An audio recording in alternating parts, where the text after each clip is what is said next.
We are very happy to have you on board with us. And my name is Lina Vasilute. I'm research fellow at CEPS. And we are delighted today to co-organize this discussion together with the Central Council of German Sinti and Roma. We are also partners in the CHACHIPEN project. And CHACHIPEN means in Romani language truth. And the project itself that is funded by European Commission DG Justice, Rights, Equality and Citizenship Program, it stands for paving the way for truth and reconciliation processes to address historically rooted anti-Gypsyism in Europe. And the project calls for recognition of anti-Gypsyism, remembrance of atrocities that were perpetrated against Romani people around Europe, justice, and calls for further trust building.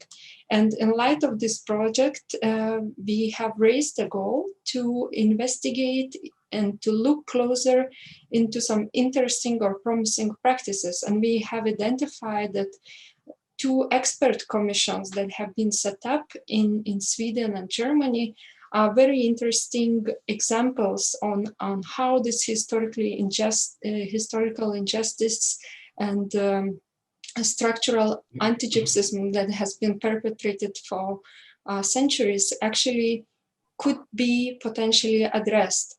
And today, we're very happy that Guillermo and the colleagues in Central Council called to hold this event is precisely looking at what German Commission has done. So I'm giving a handover for Guillermo, and before that, I would like also to thank to CEPS colleagues who have been very supportive in preparation for this for this event. So Miriam Mir and Xavier Hadidi, who are helping out us today. So Guillermo, please introduce today's topic and lead us through our excellent panel. Many thanks, Lina. I am Guillermo Ruiz, political advisor of the Central Council of German Sinti and Roma. And today we are going to devote this discussion to address the working outputs of the German Independent Commission Anti-Gypsyism. This commission was set up over 2 years ago. It worked 2 years and delivered its 800 pages report on addressing different various forms of expression of anti-Gypsyism in the society in Germany.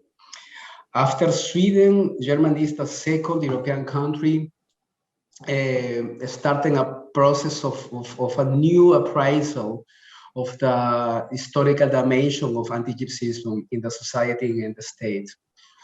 Here I have to stress that this independent commission that was set up by the German government and funded by it wouldn't have existed without a very intensive and hard advocacy work of the of the civil society of German Sinti and Roma, especially of the Central Council of German Sinti and Roma. Today we want to learn more for this German experience, and also to discuss whether this German experience should or can be transposed to other European countries, and under what conditions should happen if this happens. Today we're honored to have 4 distinguished speakers and discussants. Our first speaker will be Markus Enz.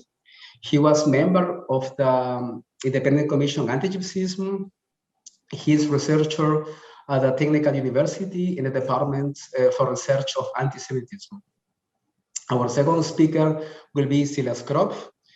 He was as well member of the Independent Commission, and she's an independent consultant, and he will tell us about the perspective as well from the community. Then we have 2 discussants. The first one is Marcela Dabova from the DG Justice, from the European Commission, and the second one representing the European Civil Society, Anna Rozanova representing the European Roma grassroots organizations, ERGO. After this short introduction, I would like to give the floor to Marcus. Thanks, Guillermo. Thanks for inviting me. I hope everyone can hear me well. I want to give an overall overview over the commission, the work, and how it came together. My first point would be that this has been a long process. It is not that it suddenly happened, but it was lobbied for by the Central Council, and I think also by other organizations, mainly the Central Council, for more than a decade. And that's something important to know and to keep in mind. For me, one word of the title is the change in perspective. And the change in perspective for me would mean that the government, the majority society itself would come up with the idea that there's a problem and that they should do something about it. So we have another classical example where civil society pushed the government to set up such a commission. But I would say in the end, how they did it was quite okay. They gathered some scholars, also some who are activists, among them 3 with minority background. And I would say, at least, for example, there was no one in the commission, I would say, who was a failure or something. I mean, it could have been quite well that they put on some ethnologist who's doing like research, right?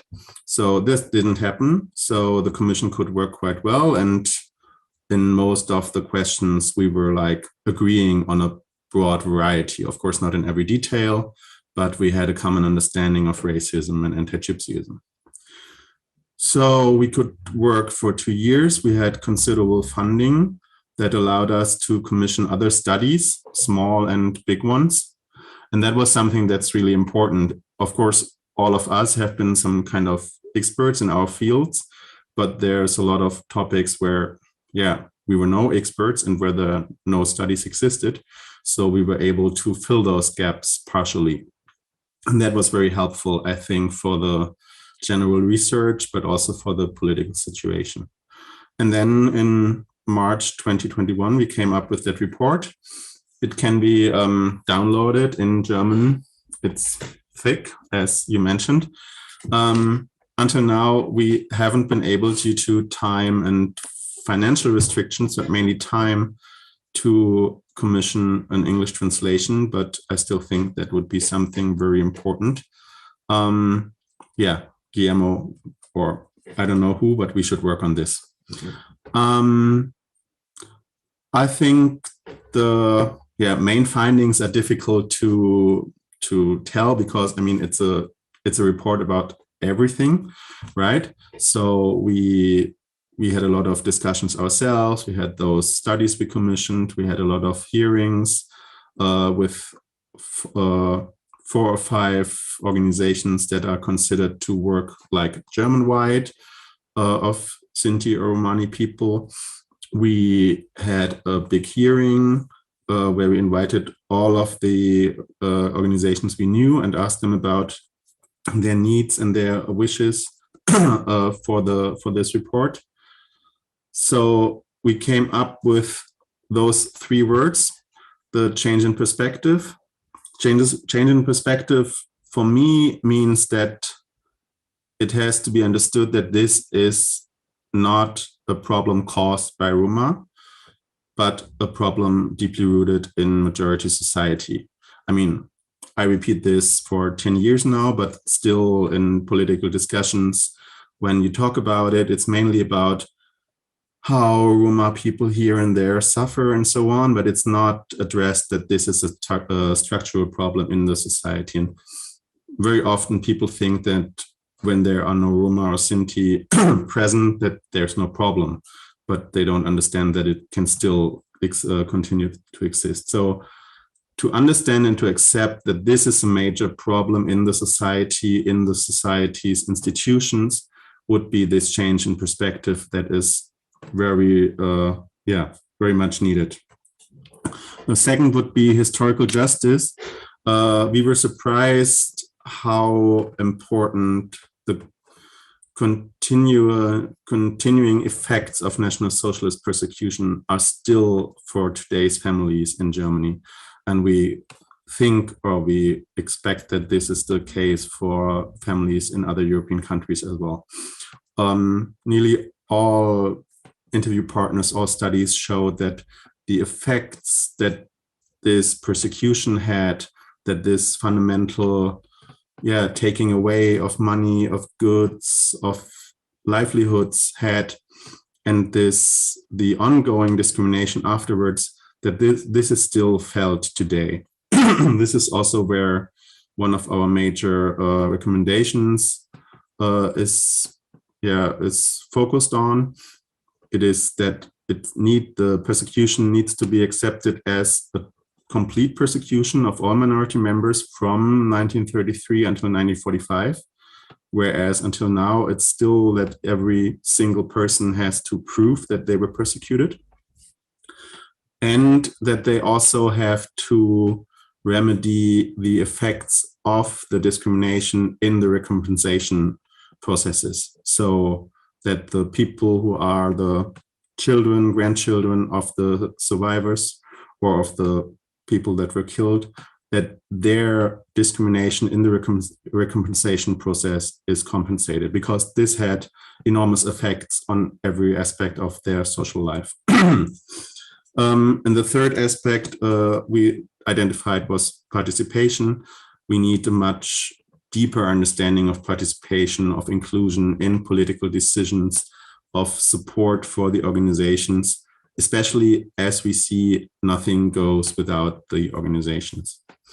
I hope I have 2-3 more minutes. What I think the two most important studies we asked for, they were about the perspectives of the people who suffer from this racism. And this is, we would say, the first time that this is systematically asked for in Germany with qualitative interviews. So it's not about only numbers and say yes or no, but it's really like interview situations. And this could really show on a very broad level how this persecution works, how the discrimination works, and how it is perceived by the ones who are discriminated against. So this is something that we think is one of our most important studies that we commissioned. And the other is about institutional anti-Gypsyism. And this is something we also consider to be extremely important and to be completely underreported in Germany, but also Europe-wide. In Germany, institutional racism isn't even accepted as a concept in many political fields. So it's really, if you tell someone that there's institutional racism in the police, they would tell you that this is a general suspicion against the police and we are not racist and so on. So they don't even have the understanding of what institutional racism could look like. And this is something we have to focus much more, because this puts on the effects on the minority people in the broad field. I will tell about the major recommendations in the discussion. Another one is focused on refugees. Mainly we say, do not deport Romani refugees.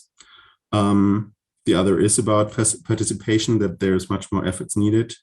And the maybe most relevant for CHACHIPEN considers truth and reconciliation commissions, where we say we need truth and reconciliation, but not for National Socialism, but for the discrimination in the German democratic society after 1945. And we think that the structural racism that happened there on all levels cannot just be remedied like this, but it has to really be worked through a commission that works on a federal level, but also on regional levels.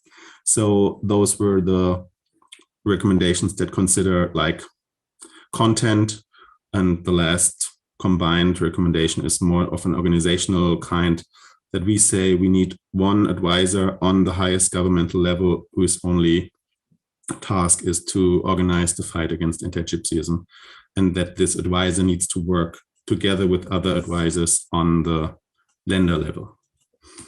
So that was a very quick walkthrough, and I'm very much looking forward to the discussion. I don't hear you. Yes, no. Many thanks for your presentation, especially for stressing that the Commission and the Central Council as well consider that anti-Gypsyism is not an issue of the minority of Sinti and Roma, but it's an issue of the majority society. And also for stressing the connection between past and present, more than connection, how injustice takes still place, how victims of the genocide, of the Nazi persecution are experiencing justice nowadays. This is really, it shows really the historical dimension in its connection with the present. I will give very shortly the floor to Lina for a technical explanation. Yes, we were so excited to jump in the experiences of German Commission that we forgot to tell you how to interact with this. So should any of attendees have questions, we are very much welcoming you to post them immediately, even after you just heard Marcus' presentation, in Q&A session that we will be able to take up after all the panelists and discussants have spoken. So please be active with your questions, and today really we want to make it as interactive as possible. And secondly, we also are on Twitter, and also we count on the help of Helena Vako, CHACHIPEN intern, to promote this discussion on Twitter. So welcome to use hashtag no anti-Gypsyism or handle CHACHIPEN EU to join this discussion. And furthermore on, we are very happy that today we have also partners from our CHACHIPEN project, other organizations such as Ergo and FAGIC and Asociacja Fast Forward. So that's a little interlude before going for another speaker. So Guillermo, over to you. Thanks a lot, Lina. Now we go to Silas Krop. I give you the floor. I don't need any introduction more. Thank you, Guillermo. I will rather take a look from a community point of view, so maybe stress some other aspects of the Commission and its work. Unlawful special registrations of Sinti and Roma by the police in Berlin, lockdown of entire apartment blocks in the context of COVID-19, plans to dismantle the memorial for the Sinti and Roma of Europe murdered under National Socialism, as well as deportations of Roma in existential emergencies who have been living in Germany for decades. The arrest of an 11-year-old child in handcuffs and other cases of excessive police violence. Statements by prominent people from the entertainment industry insisting on the racist foreign appellation in an ignorant, hurtful, and scornful manner. And the right-wing terrorist attack in Hanau on February 19th, 2020, the horrific climax in a series of racist attacks on Roma and Sinti. These examples alone, which accompanied the Commission's work, point to the presence of anti-Gypsyism in Germany. They also show the urgency of examining it closely as a specific form of racism in order to develop strategies for overcoming it. In this regard, the report of the Independent Commission on Anti-Gypsyism, as the first of its kind, can serve as a role model, providing empirical information without relying on a quantitative collection of ethnical data. I would like to recall the three central findings that are fundamental for the report. 1, only the recognition of the historical depths of anti-Gypsyism makes it possible to understand it in its far-reaching consequences. 2, the effects of the failure to recognize the genocide and to effectively delegitimize after 1945 are evident everywhere. In the form of a reversal of guilt, the causes of the crimes were ascribed to the victims. 3, the experiences of Sinti and Roma are almost invisible in public discourse.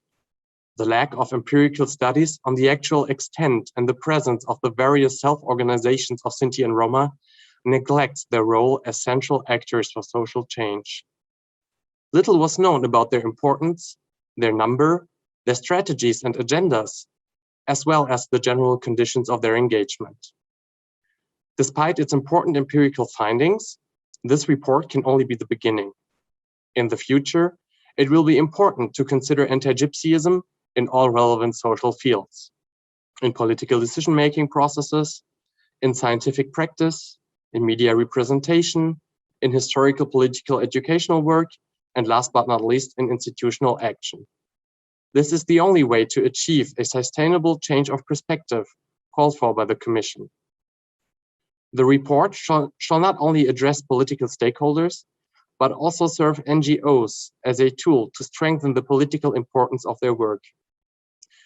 With the before-mentioned triad, change of perspective, catching up justice, and participation, the report actually highlights the overall aims of the civil society engagement of the Sinti and Roma. Contrary to public perception, there is a diverse landscape of Roma and Sinti self-organizations representing the heterogeneous communities in Germany. They do irreplaceable civil society work. However, their work has hardly received any social appreciation. Furthermore, their right to participation has not been adequately realized. This applies to public areas, such as the media, but also the context of science, as well as the area of authorities and other state institutions. Binding and long-term political participation structures are rare. Though, the basis of political participation is a civil society that can exercise this right of participation. This requires specific resources, such as financial security, a certain degree of professionalism, or simply time. Minority positions, in particular, also need social recognition and a strong lobby. Meanwhile, the majority of organizations work under conditions of insecure structures. This affects both the funding and the social structures. Paternalism is often still to be found in the funding landscape, as well as insufficient protection, for example, against right-wing extremist and racist attacks. To establish and enforce political participation of the communities in society, solid and sustainable conditions are mandatory. This also requires participation and equality in the relevant democratic bodies. Only those who have a voice will be heard. From this arises the claim to the report to be that kind of a voice that points out the situation and addresses politics directly. The Independent Commission on Anti-Gypsyism has drawn up their central recommendations on the basis of the scientific expertise of the Commission members, the results of the studies commissioned, as well as the consultation discussions and the hearing.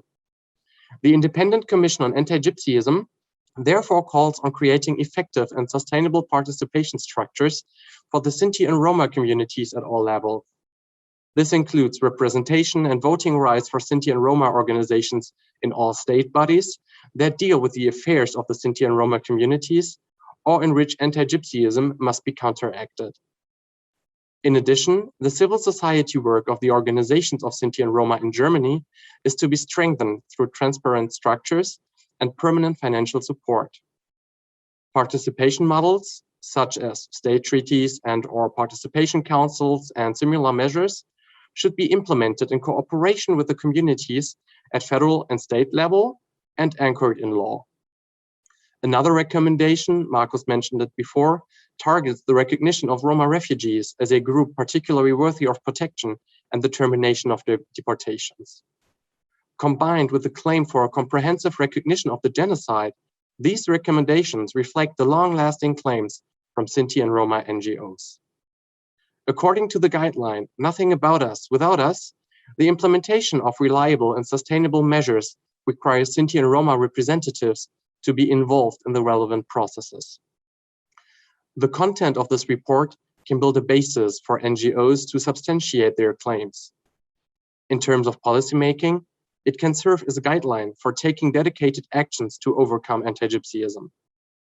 This is the first time in history that we have such a comprehensive document available, which gives an overview of anti-Gypsyism, racist structures, and their consequences. In this regard, we must not neglect that it was not possible to evaluate all aspects in detail, but by addressing various public areas and levels, different authorities and stakeholders can evaluate their internal processes. Actually, I'm pretty convinced that there are many experts from the community of the Sinti and Roma who would be pleased to provide their support in counseling authorities regarding possible changes. But let me be clear, the report alone does not have the power to initiate change. With the submission of the report, the Commission's activities ended. But in fact, the work which has to be done only starts with the results of this report. It now depends largely on the will of policymakers, and to be successful, the findings of the report must be taken seriously. The NGOs must also see the report for what it is, a tool that must be used with perseverance to point out ongoing anti-Gypsyism. As long as the requirements of such a report or the regulations of a European framework do not have the force of law, ongoing persuasion and awareness raising remain required. Especially in the context of the formation of a new government in Germany, it must be ensured that the report does not literally disappear in a drawer. Thank you. Thanks a lot, Silas, especially for pointing out that the Commission stresses the fact that the experiences of Sinti and Roma are made invisible by the dominant means of media and politics, and stressing as well that the community is heterogeneous.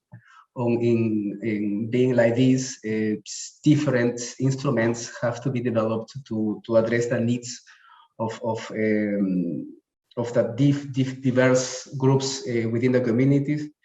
And also you're right, the big challenge now for politicians, for the governments, and also for the civil societies is to push for the implementation of the recommendations and to push for real change. Many thanks, Silas. Now I will give the floor to Marcela, so that in order to you can comment on the inputs of our speakers. Marcela, the floor is yours. Thank you very much, colleagues, for a great pioneering work and presentations on the issue of anti-Gypsyism. I am aware that the topic of anti-Gypsyism is much more advanced in Germany and Sweden compared to the other member states, thanks to the pressure of the civil society, which is, of course, very important to influence and shape such initiatives at the national level. I also understand that project CHACHIPEN, which is about learning from truth and reconciliation processes, experiences from Sweden and Germany, wants to inspire other member states to start similar processes. And of course, the Commission welcomes such truth and reconciliation commissions, truth and reconciliation processes at the national level.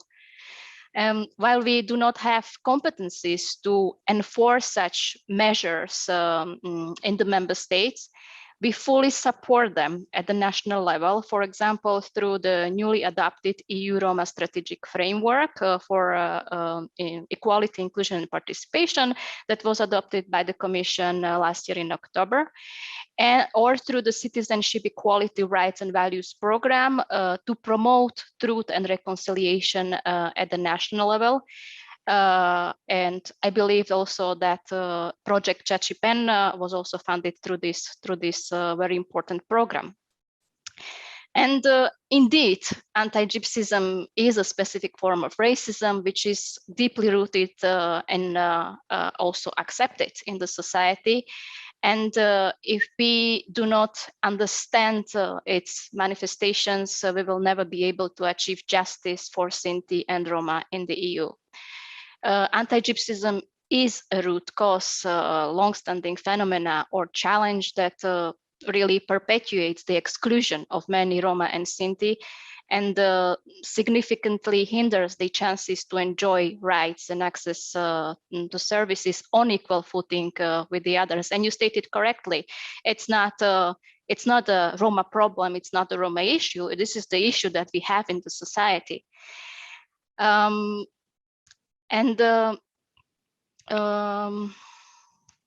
want to mention also the results of the last Eurobarometer from 2019 on discrimination in the EU, which shows that 61% of Europeans believe that discrimination on the grounds of being Roma is widespread in their country. Only 66% of general population in the EU would feel comfortable having a Roma as a colleague, and only 49% would feel comfortable about having a Roma person elected in the highest political positions.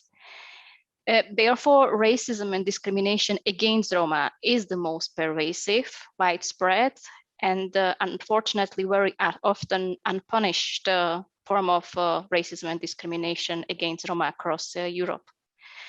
And yes, the topic of anti-Gypsyism is one of the main topics in the EU Roma strategic framework, as I mentioned before. And this framework is a policy document which determines the policy work concerning Roma for the next 10 years. The importance to fight against anti-Gypsyism was put at the same level with socioeconomic inclusion, because obviously, if we want to speak about Roma equality, inclusion, and participation, we also need to speak about the root causes of exclusion and poverty, which is racism and discrimination against Roma. The commitment to fight against anti-Roma discrimination and anti-Gypsyism has been further reinforced by Council recommendation, which was anonymously adopted by all member states this year on 12th of March. And in this document, member states committed to consolidate their efforts to adopt and implement measures to combat discrimination, anti-Gypsyism, and social and economic exclusion, as well as their root causes. And in this document, for example, countries committed to adopt and implement measures to effectively fight direct and indirect discrimination, including by tackling harassment, anti-Gypsyism, stereotyping, anti-Roma rhetoric, hate speech, hate crime, violence against Roma.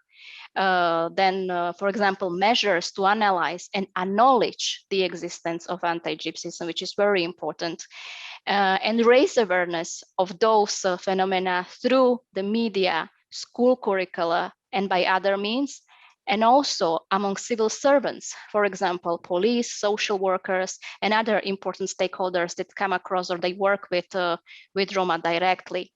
This document also speaks about measures to promote multicultural awareness-raising activities and campaigns in schools, measures to promote awareness of Roma cultures, history, language, including the memory of the Roma Holocaust and reconciliation processes in society, inter alia through action providing relevant training for teachers and designing appropriate school curricula, and so on. It also speaks about the measures to foster positive narratives about Roma role models. And of course, I have no space to list all of these measures, but what is important is that there is a commitment from the member states to fight against anti-Gypsyism. The new national Roma strategic frameworks have been developed by the member states. And these strategic frameworks from the member states are expected to include to fight against anti-Gypsyism as a standalone priority, but also as a cross-cutting priority in all sectoral policies, including to establish quantitative national baselines and targets concerning this issue to be able to measure progress. This week's in our unit, we have been receiving the national Roma strategies from the member states, as well as integrated policy frameworks. As you know that not all member states have got specific Roma strategies. And we will be assessing the strategies throughout 2022, and the communication on the assessment of the strategies will be published sometimes in autumn 2022. So yeah, that's me for now, and thank you very much.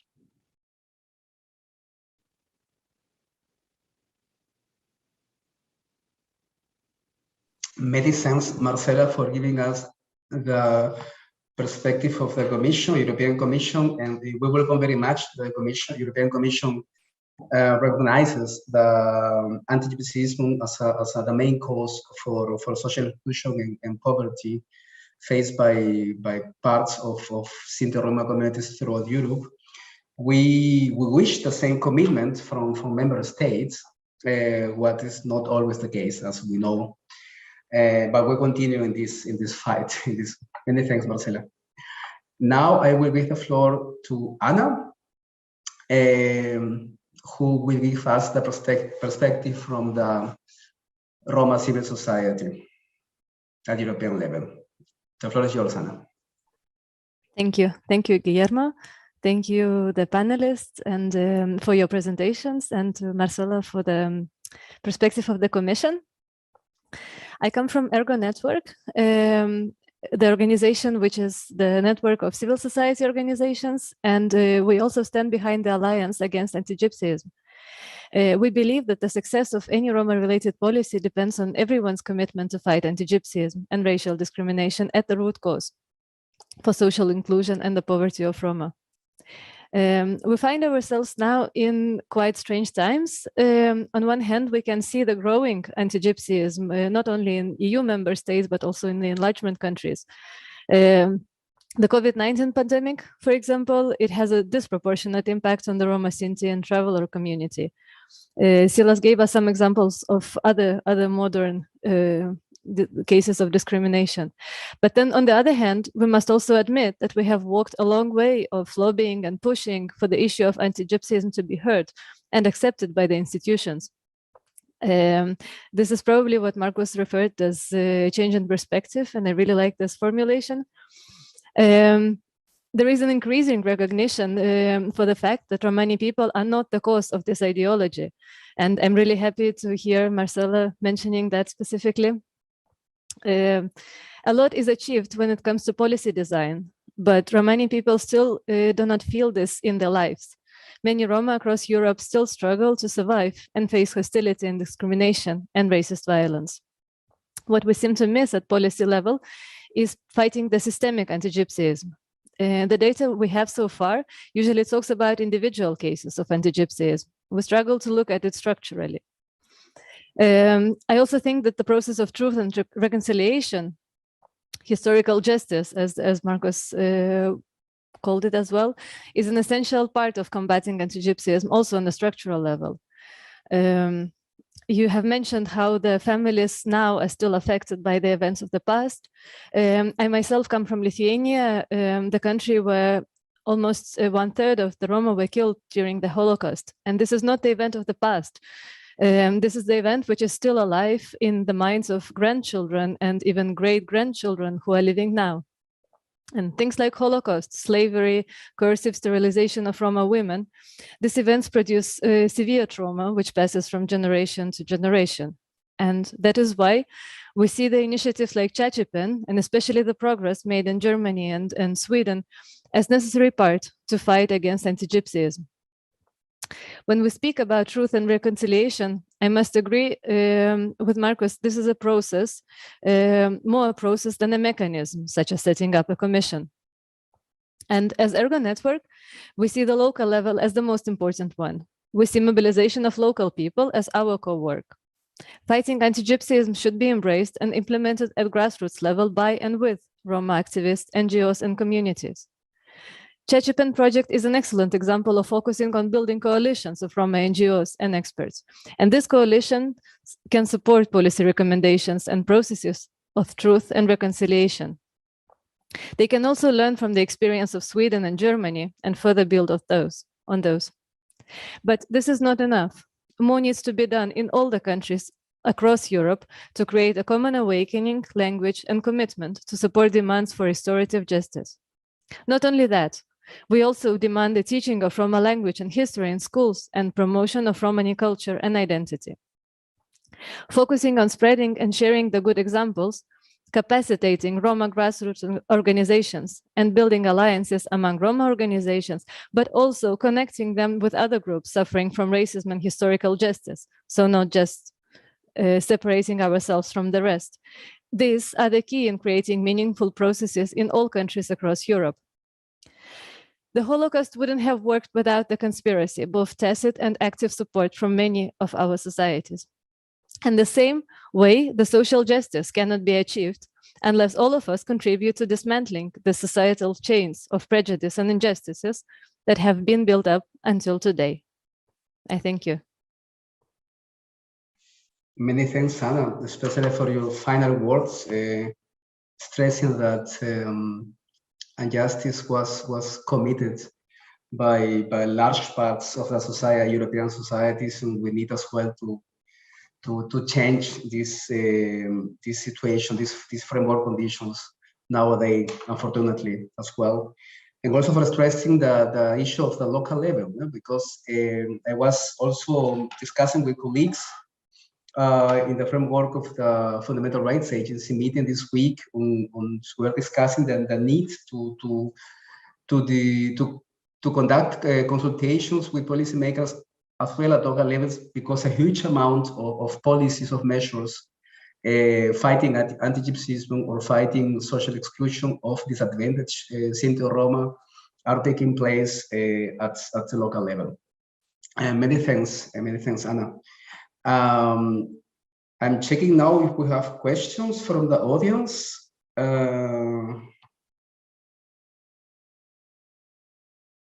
Yes, we have some interactions going on okay. already that discussants or panelists only can follow, but we would like to bring it to a bit forward. So Stefan Müller has asked a few questions towards the German Anti-Gypsyism Commission colleagues. Basically, he's asking, many Roma from Western Balkans fled to Germany, but were either returned or to be returned? And what are the recommendations of the Commission with regard to fighting anti-Gypsyism in countries of origin, like in the Western Balkans, in addition to promote that they can stay in Germany as refugees? So, and his second question is how much model of the Anti-Gypsyism Commission of Germany would serve as a model for the countries in the Western Balkans too, in particular with regard to Truth and Reconciliation Commission CHACHIPEN foresees and is addressing consequences of the conflicts in Western Balkans. So I would like to give that back to Marcus and Silas. Also maybe adding the question that we received from Marina Tsikos from FRA, she's also asking about information on how many Romani women and LGBTQ people were involved and what was their representation in the process while working on this report. So yeah, we can start with Marcus. I wanted to answer mainly to Stefan's second point and would combine this with Gwen's question. For me personally, I think that the commissions are not the perfect tool to be transported to other countries, because it's, in my perspective, it's too easy to just ignore the results for the politicians. Of course, we produce important data, important report that also the civil society can use. But from my perspective, if the if the commissions were really like reconciliation or truth commissions that are community-led, that have sufficient funding to organize this process on a federal level as well as on a regional and local level, and coordinate such research processes that would at the same time produce knowledge about the discrimination as well as knowledge about concrete recompensation needs, as well as empower the local organizations to be better engaged with each other. I think this would be results that would be much more difficult to ignore. So from my personal perspective, the danger that, for example, I don't know, if whatever country would set up such a commission, they can either ignore it or they could, I mean, as I said, I think we were just lucky that the commission was formed of people where I consider that were critical to anti-Gypsyism, but it's totally possible to put people on such a commission if you don't want critical results, that just produce a report that, yes, there is some media images that are not very well, but more or less the anti-discrimination laws are in place and we don't have a real problem. So I don't really think that those expert commissions are the way forward, because I'm much more in support of those truth commissions that are really community-led and that really put those processes on a much deeper level. And this, I think, is also in part an answer to Gwen's question, because this would also answer this question of, yes, it is a normal thing. It happened in every city, in every region. It took different forms, but this process, the truth process, by itself, it claims we need such an all-encompassing process because it is a normal thing and not just something that happened here and there, but it happened everywhere. It happens everywhere. It is a structural thing. So in a way, expert commission can still allow this to be seen as something unnormal, something irregular. If you say we need a truth commission because the problem is everywhere in the country, you tell by itself this is a problem that is normal, that is accepted in the country, and we need to tackle this.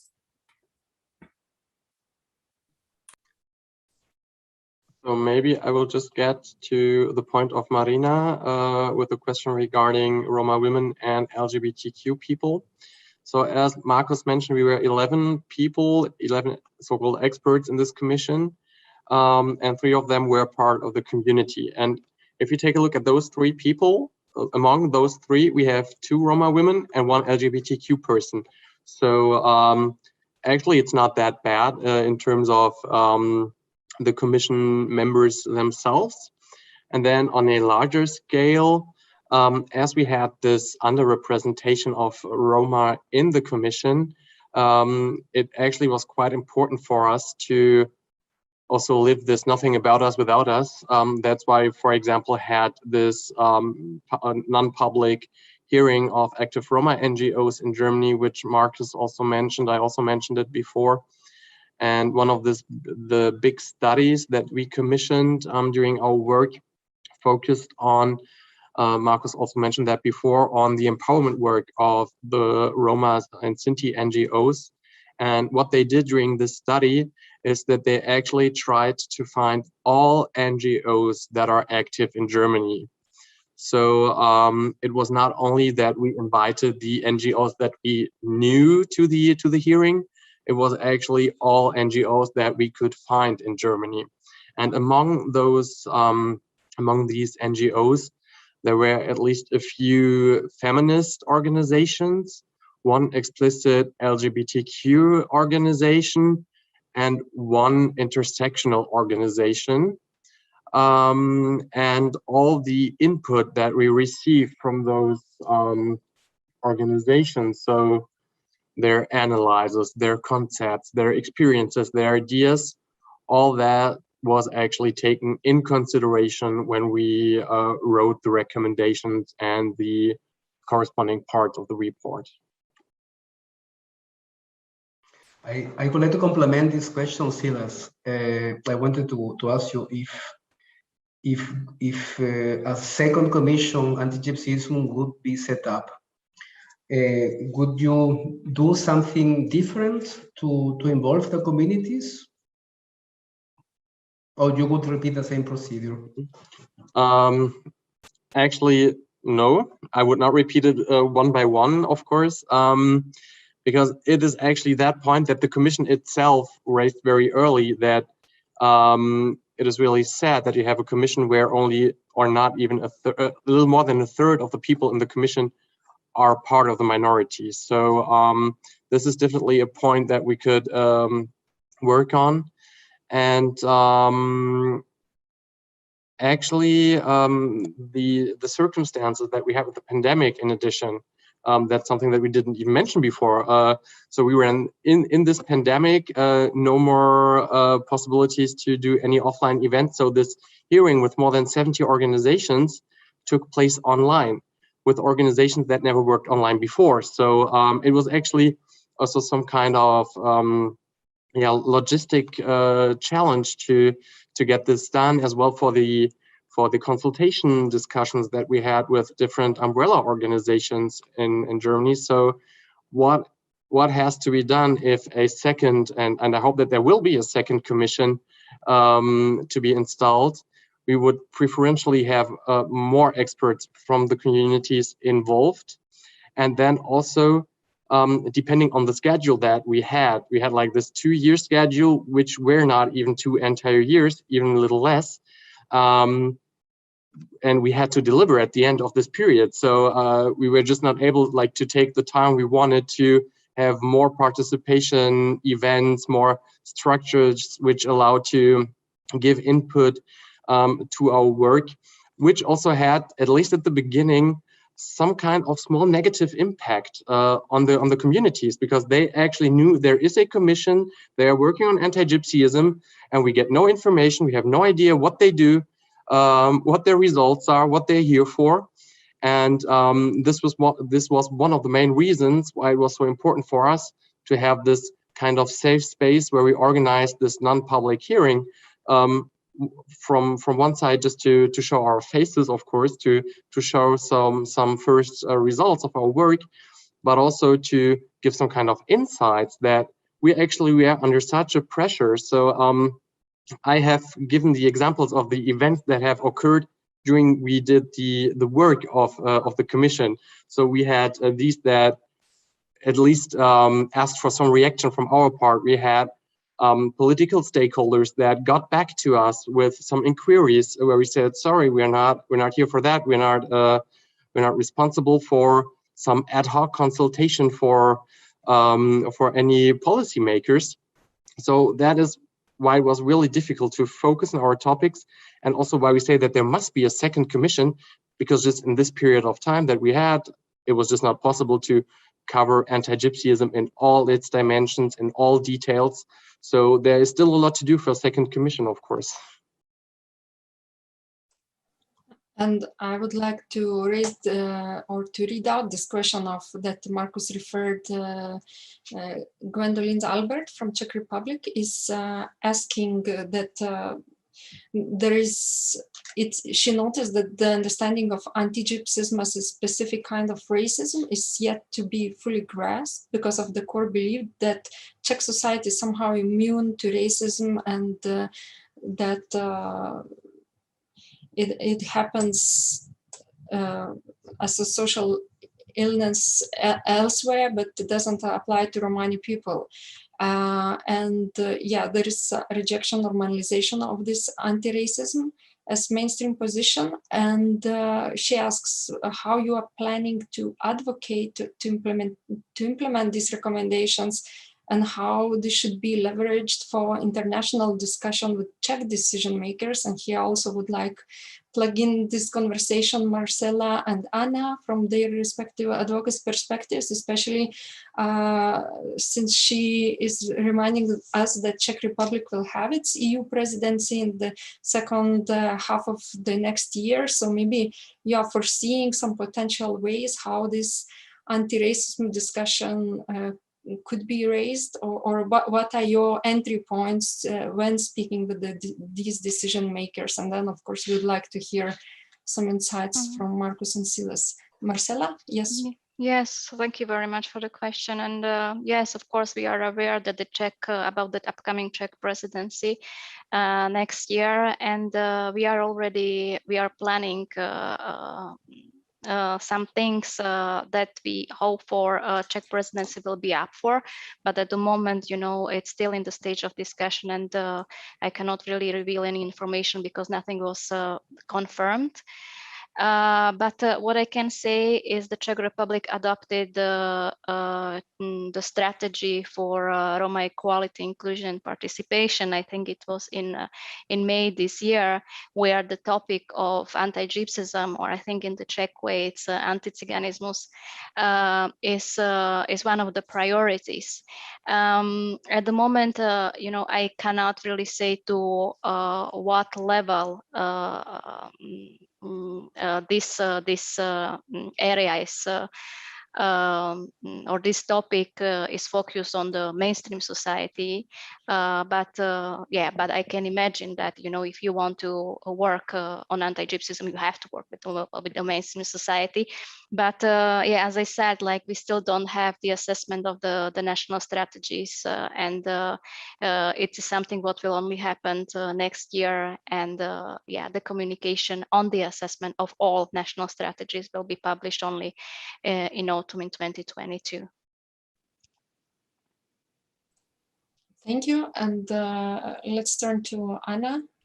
Yes, thank you for the question. And with sadness, I think Czech Republic is far from being alone in this position. So we have many countries like this, including my own country, but many member countries. And of course, this is something to work on. So, as I said, that we have come a long way to achieve some kind of change in perspective, and we still have a very long way to go.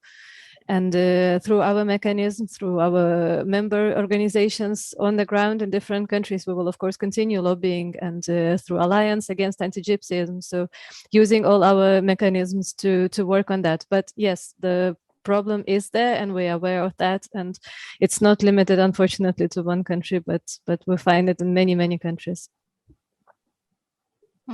And may I can ask also, like, since we are speaking about this, and CHACHIPEN project is also related to this topic, and I don't know, did you have any, you know, thoughts about trying, you know, to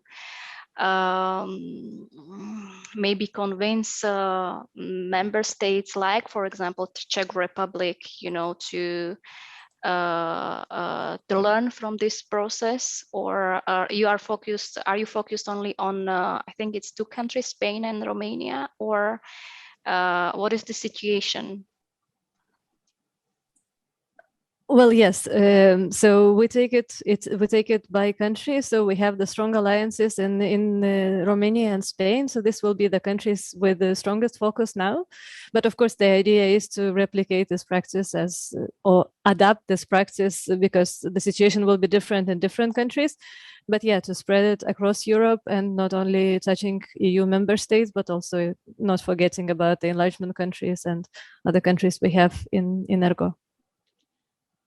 Thank you for this question, and this actually nicely relates, I think, to second Marina's question about concrete actions which the Commission will take in near future, and I mean concrete actions that we can learn from in CHACHIPEN project also, and maybe just building a bit the links with the experiences in Czech Republic, because we know that in Czech Republic there was this process to address forced sterilizations for Romani women, and it ended up with concrete reparations. So is there anything like that, concrete remedies or reparations being called or suggested by the Commission also within this frame of Antigypsyism Commission in Germany? I mean, okay, there was concrete recommendation for this compensation of discrimination in the compensation process for National Socialist persecution. So that was very like concrete recommendations. But it's really, I mean, you have to understand that officially the commission is over. We have commissioned our report, and that's it from a government perspective. So I don't think we never really had much political power, and whatever power we had is kind of over at the moment. So I really think we shall keep this in mind. And this is what I try to answer, or what I try to reply to Gwen's question. We are in a constant political fight, and most political figures in most nation states, in my perspective, they don't take up the fight against anti-Gypsyism because they think it's something necessary to do, but they take it up to get political gains by it. So for this German situation, it means that the government can present this report in a European process and say, look, we did this great report, we did this commission, we are leading in the fight against anti-Gypsyism. And for us, the task was to write the report so critical to the German government that they won't be that proud of the report. But it has to be in this balance all the time. So we have to take care that our work is not something that can be used to negate the aims that we have. But this is a constant danger. If they understand that with that report or with that measure, the work has been done, and they can tell this to others, to other pressure groups, then such a process might even be counter-effective. So this is why I'm so skeptical about those processes, and that we really have to take care that the outcome is in the end beneficial and is really critical of racism and does not serve to shut down the critique of racism. Marcos and Sila, I want to get again to this point you are mentioning, Marcus, because I understand your point. You are preventing from the danger of normalization. You know, that means that one state builds up a memorial or sets up a commission, and then this state can say, okay, we're doing the most, the best for Sinti and Roma in our country. You know? But this is, but at the same time, this is quite tricky, because it's a kind of recognition through the state to the victims. No? It's a kind, maybe a very small step forward. No?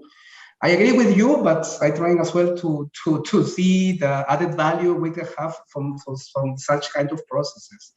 The issues, the question as to you and to Silas is to how can we learn, or can other European countries or civil society organizations, Sinti and Roma organizations from other countries learn from this process, and how might be implemented or transposed there, and under which conditions? First Marcos and then Silas, maybe. Guillermo, adding just again this question from Marina Tsikos for Silas about concrete actions in the future, like also if you would like to add something. And then I would like to come back to other questions posed by participants. Mm-hmm. Marcos, I think it was up to you first. I think you can go, Silas. Yeah. It was the Marina question is up for you. Okay, so I go for it. Yeah, actually, it's the same answer that I have to give as Marcus did before. The Commission will take no more actions because the Commission doesn't exist any longer. So therefore, it has no possibilities to conduct any action. And this is really a sad thing because, for example, Marcus and me, as well as our other colleagues that are still promoting the report and taking part in discussions and so on, we do that because we want to push it on our own, but not because we have like this official mandate to represent the Commission anymore, because the Commission doesn't exist any longer. So that's unfortunately the only answer that I can give to stay with the question. I'm sorry. And Guillermo's question for Marcus?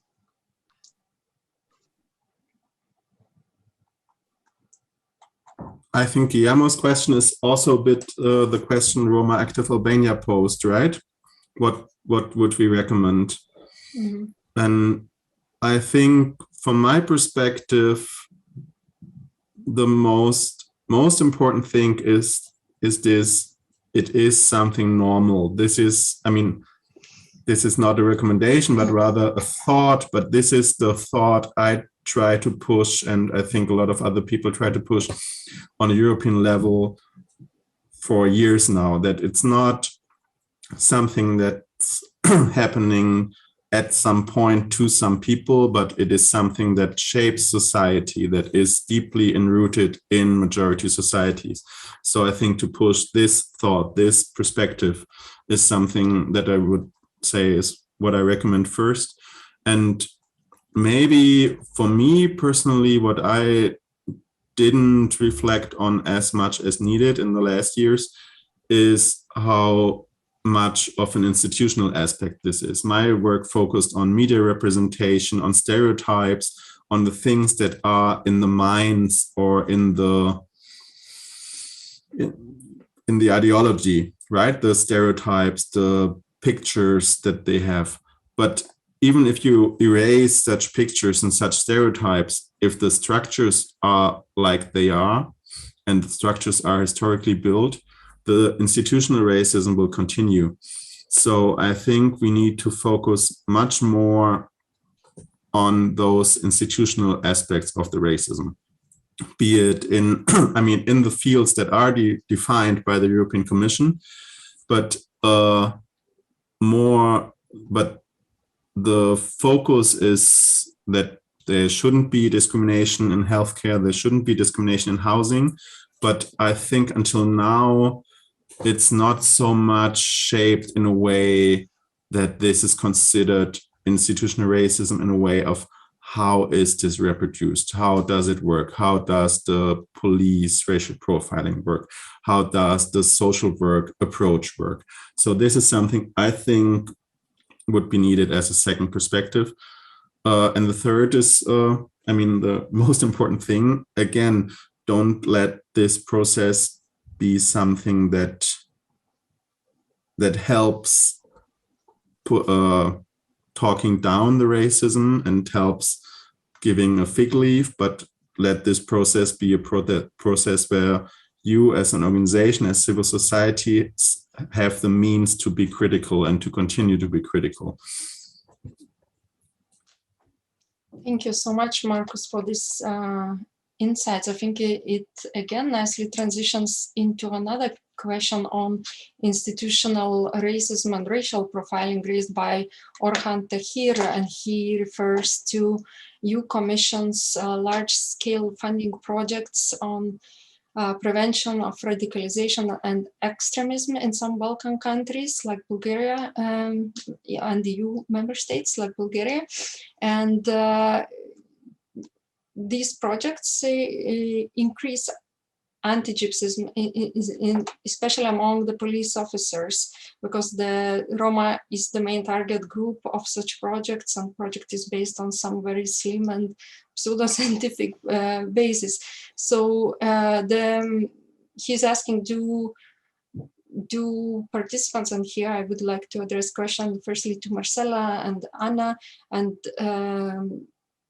do participants know about these projects and how what significant risks of securitization it poses, and what to do in order to address them, and how to prevent this also happening at EU level. If Marcela and Anna would like to step in, and then maybe we'll come back to Roma Active Albania question. Yeah, thank you very much, Lina, for the question. I think this question has been raised by this participant also at previous meetings, very similar meetings, and but we can only say that there is a way how to report such projects or such initiative, and without reporting, without any factual information, without giving us any hints, there's nothing we can do. So I would recommend the participants, to report it. There is a system how to do it. I can share it with you, and maybe you can then forward it to Mr. Tahir, or Mr. Tahir can also approach me personally through my work email, which I'm happy to share, and I will let him know how to complain about such initiatives or projects. And I know Ergo has been involved somehow in this question also, so Anna?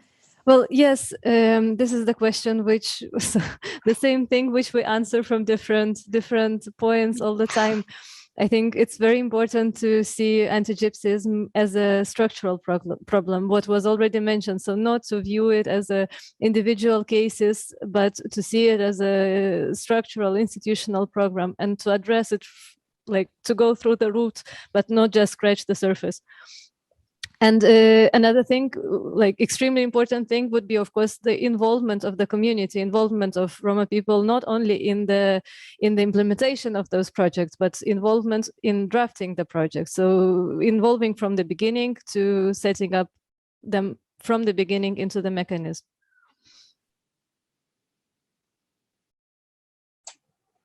Thank you so much, and I think we can do a bit of roundup on the question for you all, which already I think Marcus started to answer. And Roma Albania is thanking for concise and excellent presentations, and is asking, according to you, what are 3 most important things to be taken up by institutions and by organizations in the fight against anti-Gypsyism?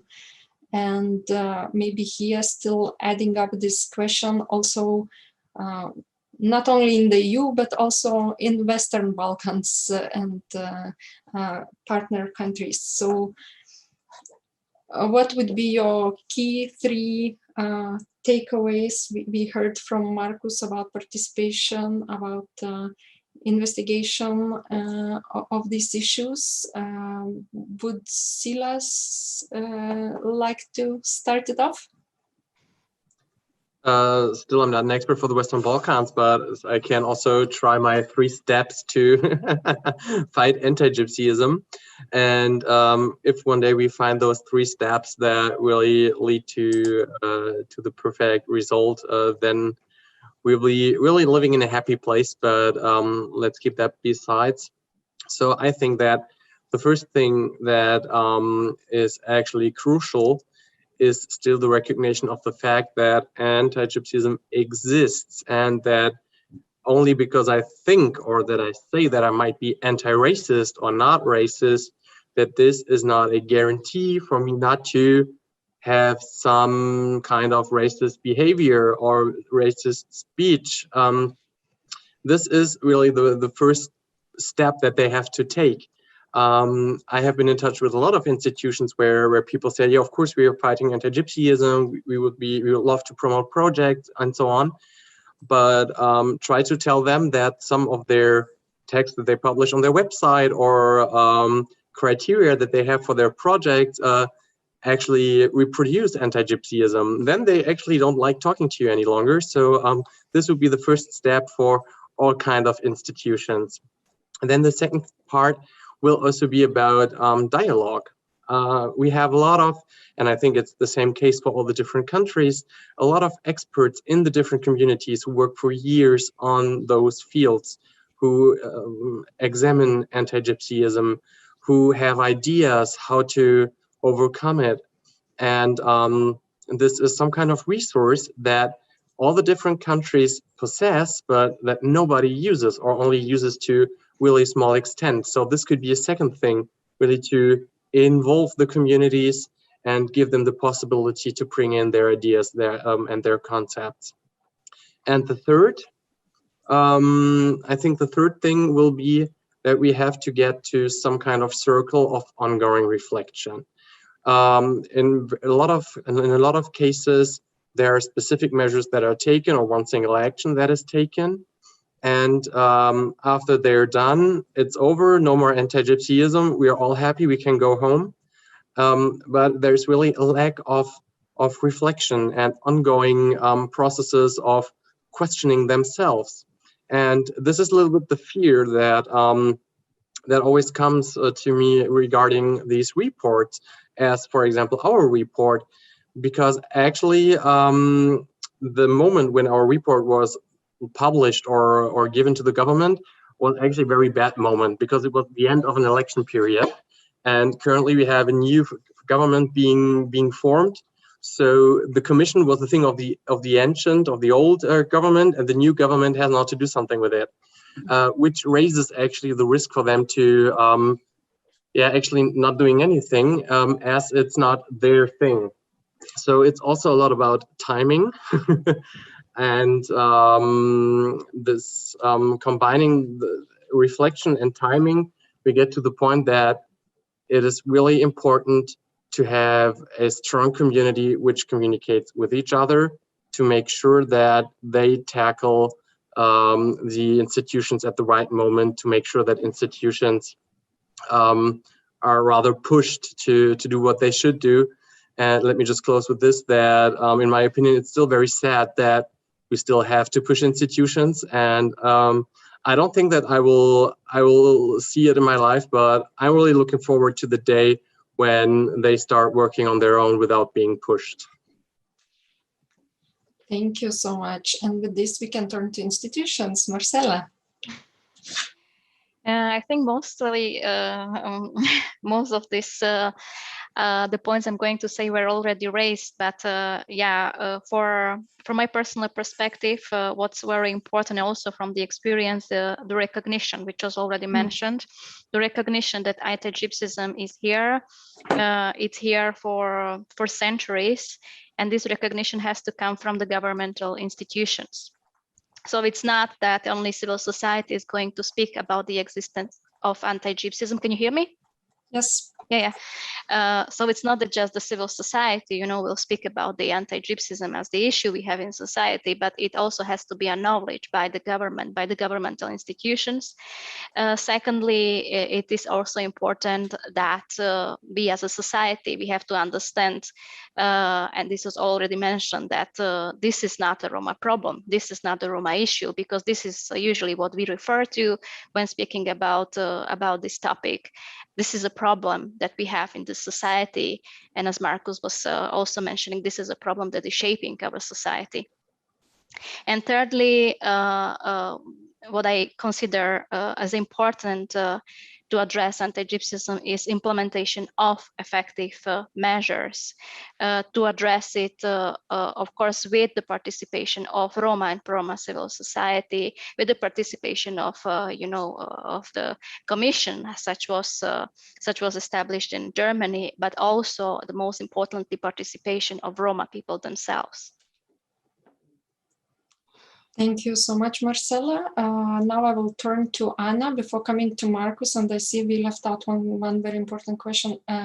Anna, what are 3 key things or steps that you think should happen?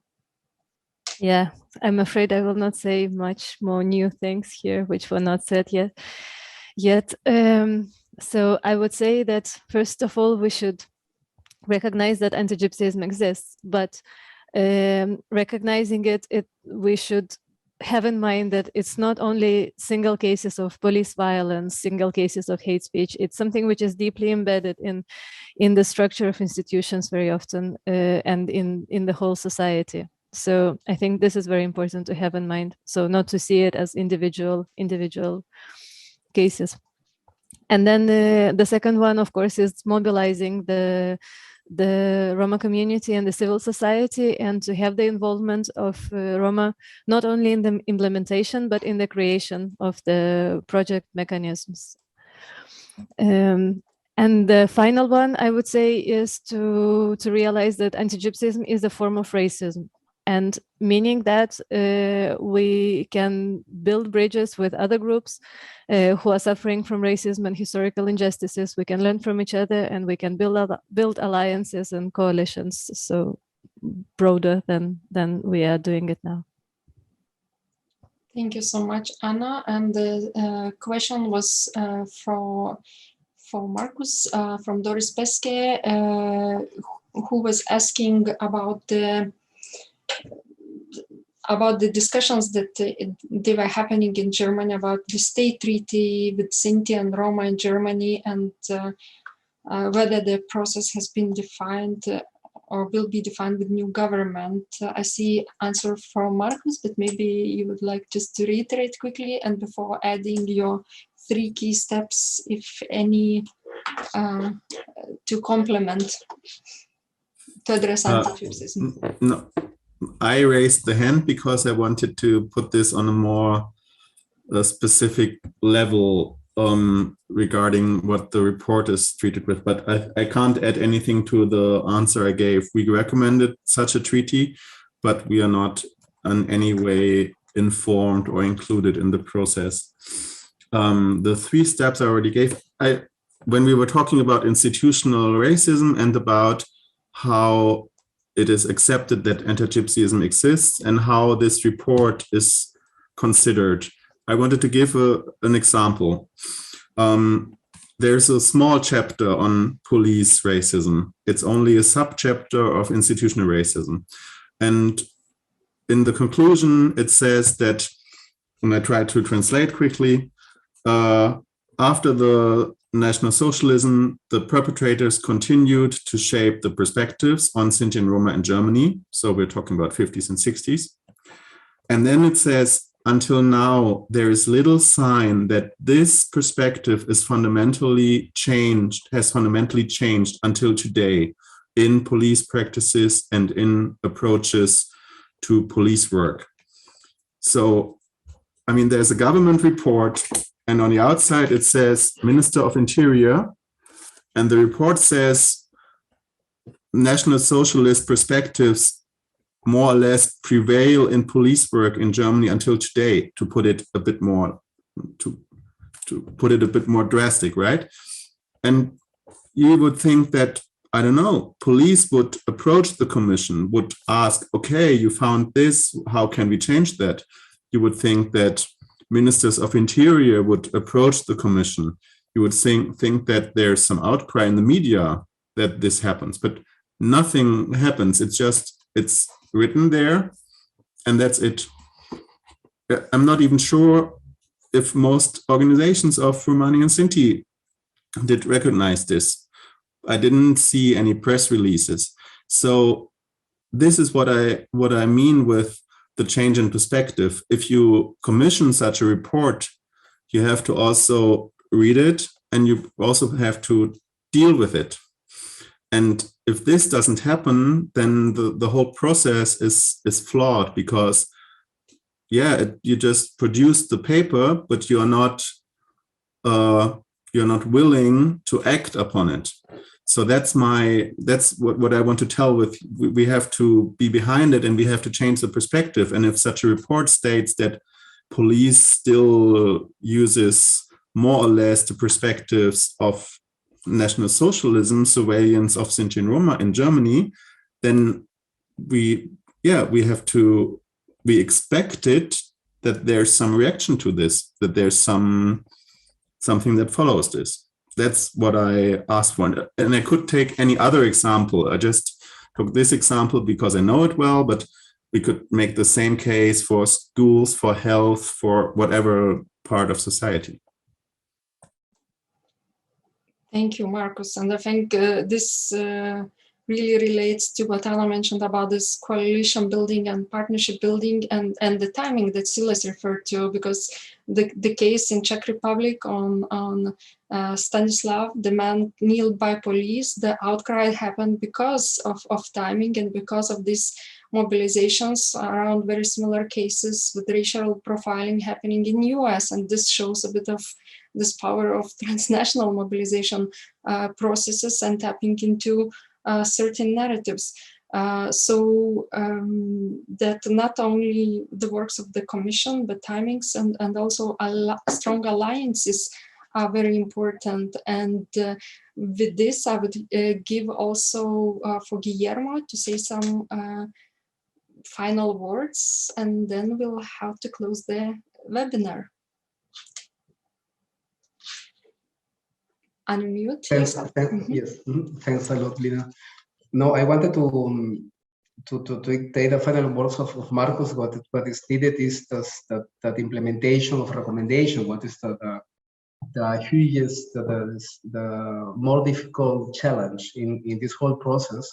But the issue is which role civil society organizations we are going to play in this process, and to be careful that this such kind of commissions of reports are not a kind of window dressing, no, just for the audience, just for public relations, trying to show that the states, in this case Germany, are doing the best for the communities, what is not always the case. Unfortunately, it's not the case. And no, I want just to stress again that needs to continue working and building coalitions and alliances among civil society organizations, and to address all kinds of anti-Gypsyism, and especially not to forget the historical dimension of the problem of anti-Gypsyism we have in the society. Just I wanted to conclude saying this. Thank you. And of course, bringing institutions along and asking them to honestly reflect the issues. So with this, I think we are very much edging to the end. I see maybe very little remark from Marcela. Or oh, maybe yes. Okay. Okay. I saw you unmuting yourself. No, it's fine. Maybe yeah, I can say something. To conclude.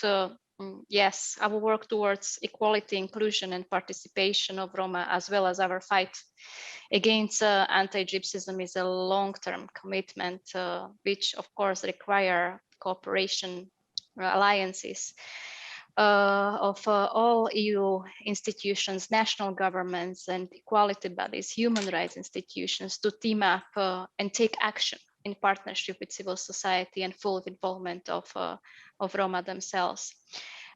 We do rely on know-how of Roma and pro-Roma civil society. We do rely on know-how of academia. So please keep up your good work, because it provides a legitimate foundation for the formulation of the policies, both at national and European levels.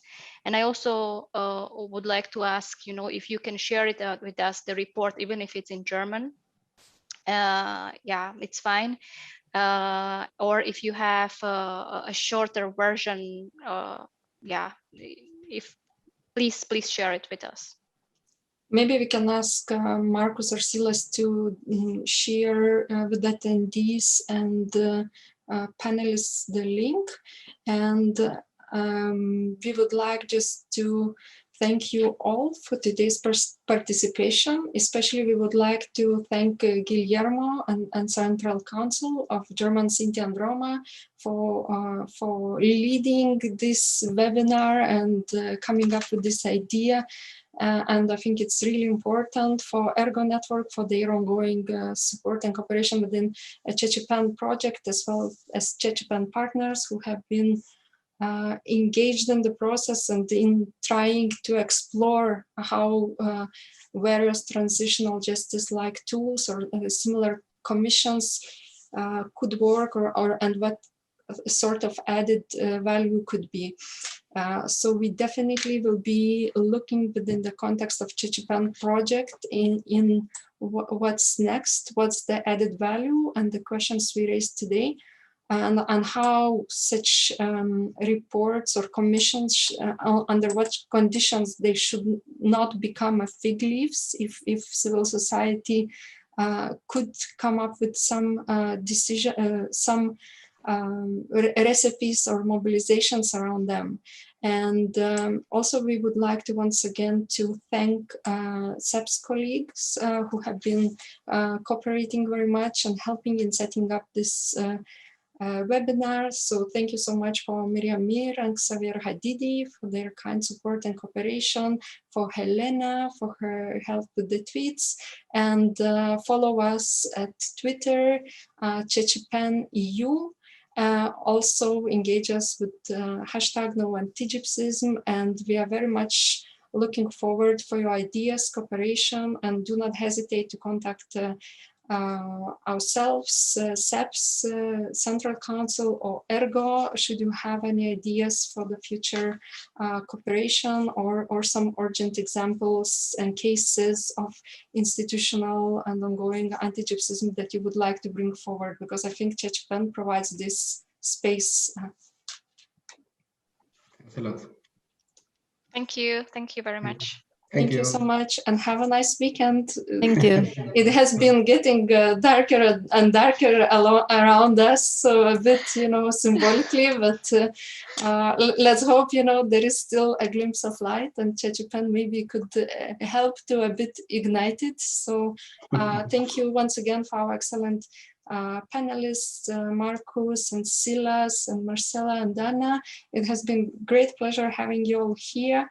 And yeah, with this, on this good note, and of course our attendees for excellent questions. And with this note, I guess we depart on our weekend plans. So thank you a lot. Thanks a lot. Bye.